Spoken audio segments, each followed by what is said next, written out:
I don't have to speak through a microphone. I think it's enough. Is it okay? I think I was born in 1936, 1st of February. My father was working for the state. He studied in Roberts College first, and then he graduated from Izmir International College. And then he started to work for the state. So we moved from one city to another city because my father was a rebel like me. It is like that. I remember 5 years old, I think, Kırıkkale, Kandıra, Reşadiye, Kosov, Ayvalık, and then he won a scholarship and we moved to Ann Arbor, Michigan, and then Detroit, and then New York, and we turned back to Silifke, Tarsus, Edremit, Gediz, and then I was 14, 15 years old, and I moved to Istanbul to study my college time. I also studied 2 years in Tarsus American College, but I failed, so I moved. It was a nice time. Mr. Pringle was our English teacher, and he used to make us listen Beethoven, and we were making fun of him. Medeniyet insanlığa güneş gibi nur saçar, ve bizi saadetin kucağına tek edecek, gözyaşları melt edecek, like neşe gibi edecek.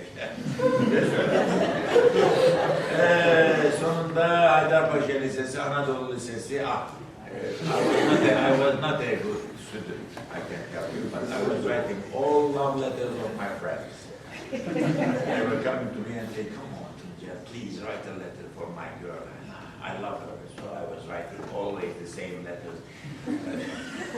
And then, very difficultly, I was graduated from the high school, so my father said, you will be a very good lawyer.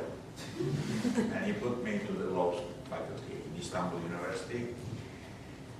Some 10 days or something like that, I entered, and then I moved to canteen, speaking and writing short stories. I was a good reader, I can say. And I started to write short stories. They were doing some literary meetings in those days, so I was always a member, reading my short stories. And one day when I was reading one of my famous short stories which people like to hear also, The Love of a Seagull to the Sun. And I was saying, no, you cannot reach the sun like that. It will burn you.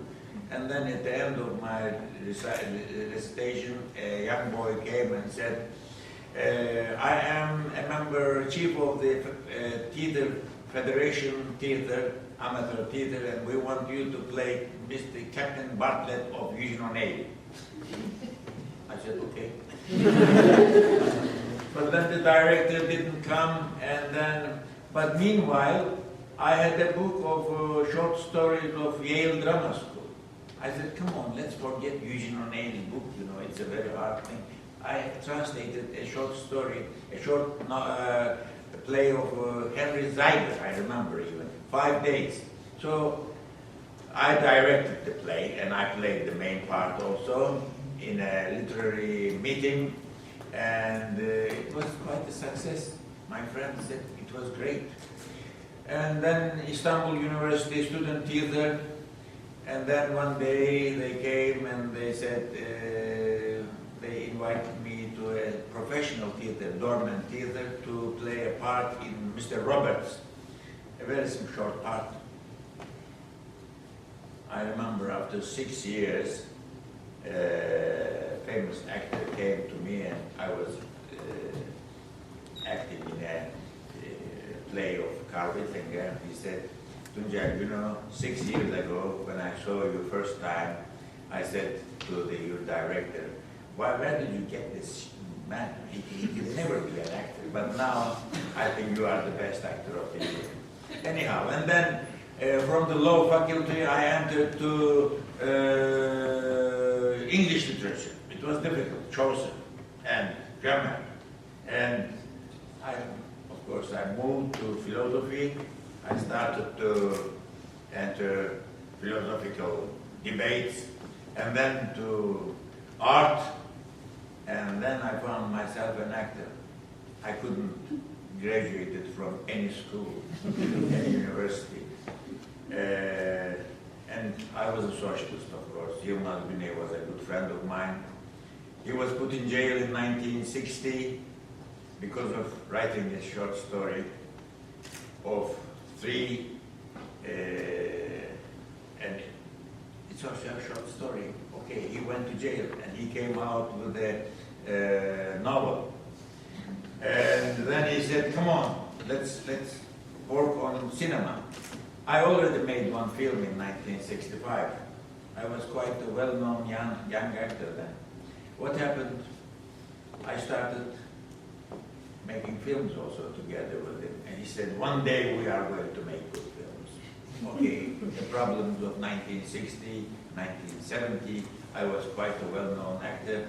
In 1965, I made a play of Nazım Hikmet, directed with Cahit Irgat, Erol Günaydın, Sunay Keskin, very famous actors in a small theater in Istanbul. My father was vice governor in Istanbul also, and one day he came and he said, bravo, you managed it, now you are in the list of the dangerous persons. And then but I went on, I met Özdemir Asaf. He was a great poet. I was always visiting his small publishing house, and also I was publishing my short stories in some small magazines. Some things are happening. And then I also read Steinbeck, Hemingway, Faulkner, Oscar Wilde. From Oscar Wilde, I remember, oh, they cried once or twice to throw the dice is but a gentlemanly game. And then a poem from Edgar Allan Poe, over the mountains of the moon, down the valley of shadow, ride boldly, ride, the shade replied, if you seek for Eldorado. Now, and my father used to call me always, be thyself, accept thyself, know thyself. Yes, Father, I will. Life changed, difficult times. I had my own theater with my friends. We did some critical political plays. It was always banned. And Yılmaz Güney once came and said, we are going to make a film. We did it in 20 days, I think, Hope. The play was very famous. But government did not let us to send the film to Cannes Film Festival. We smuggled the film. And I went to Cannes to introduce the film. So I didn't come back 4 years to Turkey. I didn't want to enter the jailhouse. But I moved all around. I was always a gypsy. I moved after my bread. And Hope, the film Hope was a great chance for me because it was well known in Europe also. And in 1974 I came back again to Turkey, but there was only sex films, so I didn't stay in Turkey. I went again. I worked in Sweden as a director, and I made a film, Hasan the Rose, or Lüblige Vie, but I had to work, so I had to learn German, you know. Some films came and I had to work. I had to work and learn German, so it was difficult. Mein größter Kulturschock, als ich das erste Mal nach Berlin kam, war die Tatsache, dass es hier keinen Ort gibt, an dem Männer unter sich sein können, ausgenommen die Herrentoilette. Ich liebe diese frauenfeindlichen Ort. Man kann hier die Dinge beim Namen nennen und läuft nicht Gefahr, missverstanden zu werden. It was difficult.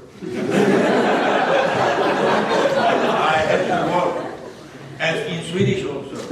And then, in 1978, I came back with doing a film for the Swedish television, and Yılmaz was in jail. He was searching for me, and they said, we don't know where he is. He said, you can get him. Just give an advertisement to the Hürriyet newspaper and he will come. And I came and I visited in the jailhouse. He gave me a script and I worked and I sent my film team back and I moved to Siirt and then Pervari and to the mountains and we did the film The Herd. Again, it was very difficult to make it because it was forbidden again. But then came 19 difficult days again. I made also another film on the fertile land of Orhan Kemal and another one from Canal. And then 1980 I had to go out again because Mr. Kenan Evren, Kenan Pasha came. Yes, and then I said difficult days in Turkey and I made my reputation as an actor who was against the Turkish government or Mr. Pasha. And then I remember always these two poems, you know. Oh, they cried, to throw the dice is but a gentlemanly game, and over the mountains of the moon, down the valley of shadow, ride, boldly ride, the shade replied, if you seek for El Dorado. El Dorado was difficult. And then suddenly,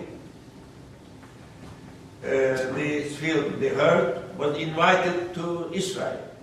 And they invited me also. But I was pro-Palestinian and I didn't want to go. And then I said, why shouldn't I go? I will go. I went. Suddenly, they made it in a press conference. I made my speech. And then two Israeli directors, Shimon Dotan and Shimon Dotan and another director, I can't remember. They offered me 2 films. I said, okay, let me read the script. They gave me an English script and I read it. It was Arabic. They wanted me to speak Arabic. And in the hotel room, I opened the television. There was a tennis interview. Ivan Lendl was speaking. He said, I'm training 6 hours a day. Backhand and forehand, backhand, 6 hours a day. I liked the part, anyhow I didn't get enough money. You know? I needed money, so I said I should try. Over the mountains of the moon, down the valley of shadow, ride, boldly ride, the shade replied, if you seek for El Dorado. And oh, they cried once or twice to throw the dice. I will throw the dice. I will work 10 hours a day. I like the script. And then he said, 3 months you have, 2 months you will study with the tape recorder and everything here, and then 1 month in Israel together with a Palestinian teacher. I said, okay, okay. And I worked 10 hours a day, 2 months, like that, to the mark. وفي مرة بعد ما راح وفي مرة بعد ما راح أجا يزدي لخون يسأل أعزم نعمل إشي نهار بقول لي وفي مرة بعد ما راح أجا يزدي لخون يسأل لازم نعمل إشي نهار بقول لي بس هوني هواي كثير قلت له ما في ولا طريقة نتكلف عليه وأنا بقول لي بتكون هاد ثاني طويل وثابت إصلاح فيها بيكون إلى نضج والصبر وأهم من كل هذا إنضاف المال وهذا إجيت أقول لك إني مليوني وراي لا تزعلي عني ولا تطلبي مني أي شيء بالمرة. Yeah, you can do it.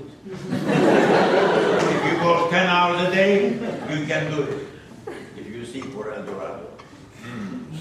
But then, of course, you need luck. You need luck.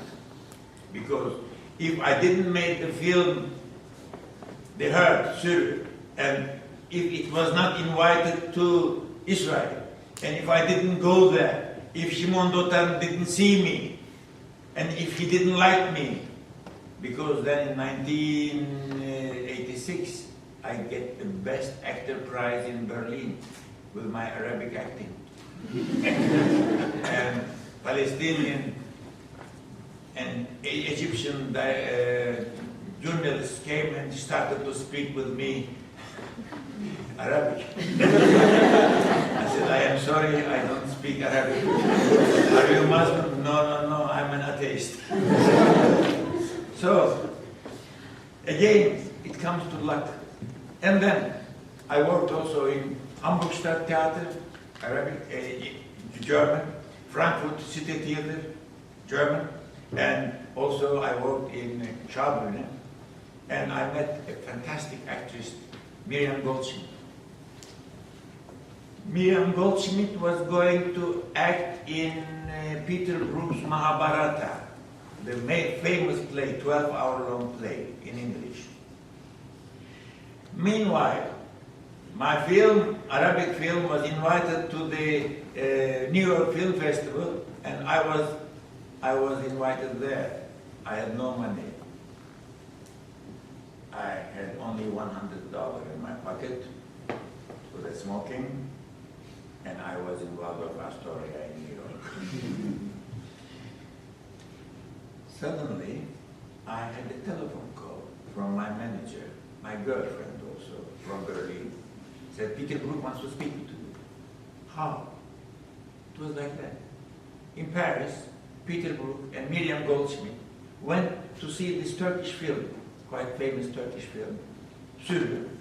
And while watching the film, Peter said, looking to my act, this man is not an actor. I'm sure he's a real peasant. And Miriam said, no, he's my friend and he speaks English also. He's an actor. Really? Do you think we can meet him? Yeah, I know her, his manager. So, my manager called me and said, be in hotel tomorrow at 11 o'clock, he's going to call you. He called me, he invited me to Paris. So I went to Paris, 3 days of trying. I went to Berlin. I still had my $100 in my pocket. I had no chance to spend it, and I shouldn't spend it. And then the news arrived. He said, we want you. Will you please work with us? I jumped. And I went to Paris. Now that was luck. If Miriam Goldschmidt didn't know, if they didn't go together to that film, then I wouldn't get this fantastic part. 9 parts in Mahabharata, a 12-hour-long play. And we made a world tour. After 10 months in Paris, and I was having $10,000 also. We started from Zurich, Paris, Zurich, Los Angeles, New York, 4 months in New York, Old Majestic Theater. The firework department came to Paris to see the performance there, 12-hour-long performance, and also the New York municipality spent about $5.5 million, Old Majestic Theater, to be ready for our performance, and I was there. And then I did act in English, not like this, my poor English now, but there I think the powerful player who knows how to play and who ponders calmly is not worried by cheating. Cheating is not a crime, my dear. A seasoned warrior fights against a beginner. Is that cheating? Something like that. Well, again, it comes to these 2 poems of my life, you know. Over the mountains of the moon, down the valley of shadow, ride, boldly ride, the shade of light, if you seek for the road. On the other hand, I think is the best thing to throw the dice once or twice. And I remember another friend of mine, 90-year-old, a fantastic painter. He was sitting in a coffee house, and after 9 strokes, a lot of alcohol, a lot of cigarette, but still painting or drawing. And young actors, young painters, they came always to speak with him, showing their drawings or paintings. And he used to say, I think they are okay, but let me tell you something. If you have talent, and if you work hard, you will be good. If you will work very hard, you will be very good. And if you will not work, you will be nothing. If you have no talent, if you work hard, you can manage to be good. So everything is depending how much you are working on. I've seen it myself. I was a very bad student. I never knew how to, I don't think that I ever studied in my studying days. You know. I learned it while I had to repeat my words, and especially I said in an interview in Berlin, I think I learned to study and work after my 40 years. And that was only because I had to do my work now in German, in Swedish, in French, or in Italian. Mi ha fregato con parole, fai uscire anche il serpe de buco. I was putting the headphones like this and read. Mi ha fregato con parole, fai uscire anche il serpe de buco. Don't say that I have talent. No, it's not that. You can do everything, I think, if you really believe in yourself. And again, the words of Socrates, which my father used to tell me always, be thyself, know thyself, accept thyself. Was it enough?